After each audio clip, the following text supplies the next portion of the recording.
Welcome to Monday of the Passion Week.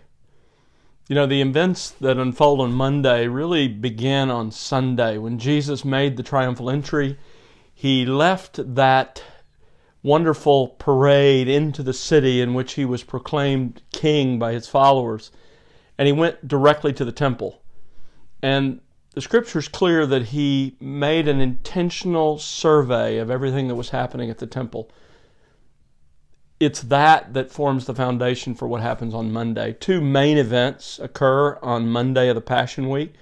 You'll read about them and be struck with them, but you need to be aware of their significance. The first is the cursing of the fig tree. As Jesus leaves the town of Bethany, just 2 miles over the hill from Jerusalem and the Temple Mount, he comes upon a fig tree. He's hungry, which I love that, shows his humanity. And as he comes upon this fig tree that has all of its leaves, which indicates that it should have already had small green figs. Wasn't the time for ripe figs yet, but they often ate the small little green undeveloped figs. He comes upon that tree, and because it had leaves, it should have had figs. The little green fig buds came first, before the leaves. But when he arrived at the tree, he discovered that there were leaves, but there was no fruit of any kind. The little green, unripe figs were not there.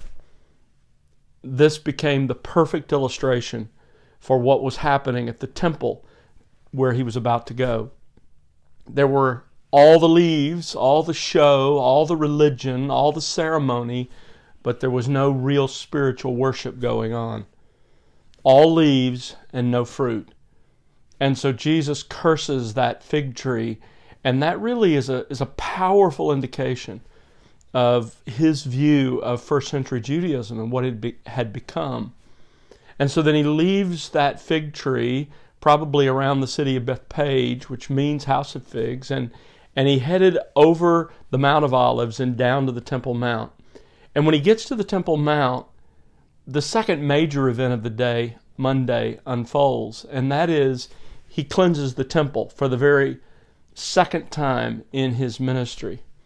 You remember early on in his ministry, he cleared the temple, and now, having assessed it again at the end of his ministry on Sunday, having surveyed the Temple Mount, having seen all that was happening, he comes again to cleanse it. Why was this necessary? Well, as it turns out, in the court of the Gentiles, in the area of the temple meant for the Gentiles to come and worship, the leaders of the temple, Caiaphas and the high priestly families, had established essentially a money-making scheme. Initially, it was on the Mount of Olives, but under Caiaphas, it had been moved to the Temple Mount itself. And there you had two major businesses going on.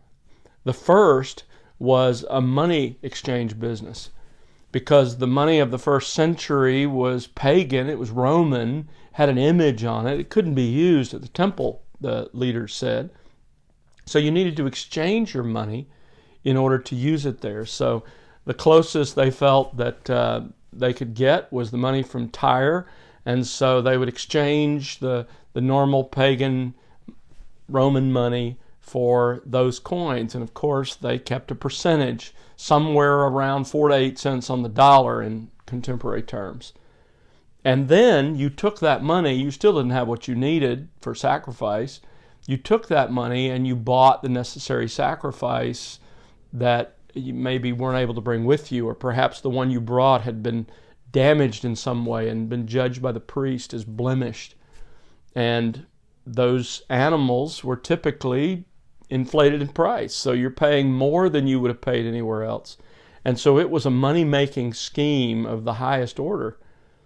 And so Jesus comes in and he overturns the tables, he chases them all away, and he won't allow them to use it for those businesses anymore. And that's because he said, my house, my Father's house, and by the way, that's an important way for him to describe it. It explains his relationship to the Father. It also explains the fact that it was intended as the place where God would have his presence manifest among his people. And then he says, you made my Father's house a den of thieves. You're stealing from the people. But it's also interesting that he says this. It was intended to be a house of prayer for all the nations. It's supposed to be not primarily a place of sacrifice. Sacrifice just gets you where you can interact with God, where you can commune with God. But then you were prepared to worship. And it was a place not only for the Jewish people, but for us, many of us who are Gentiles. It was a house of prayer for the nations. And so, as you read Monday's readings, keep this background in mind and see what Jesus is saying. He's saying what has happened with first century Judaism is no longer fruit. It's just leaves, but no reality. And so he curses the fig tree as an example of that. And then he goes down the Mount of Olives to the Temple Mount, and there he cleanses the temple of those who are rendering it completely contrary to God's purposes.